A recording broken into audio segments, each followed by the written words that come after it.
Hola, soy Bernabé Ben Salcedo Porcel, presidente de la Federación de Periodistas y, bueno, director de acá de Roque Pérez Post. Nuestra intervención fue lisa y llanamente porque la línea sucesoria de la justicia fue colapsada por el caso Cindy. Y por eso nuestra intervención, por eso nuestro compromiso con este caso.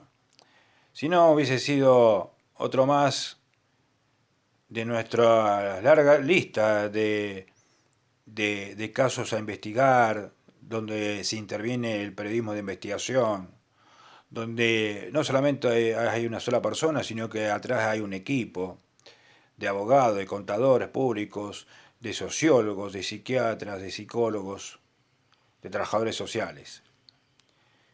Nos quisimos dejar de lado porque, bueno, el conflicto de parejas entre Cindy Gisela Acosta Salgado y el señor Julián Andrés Gorosito, este, iba más allá, era otro más de lo que lamentablemente está ocurriendo en la sociedad argentina.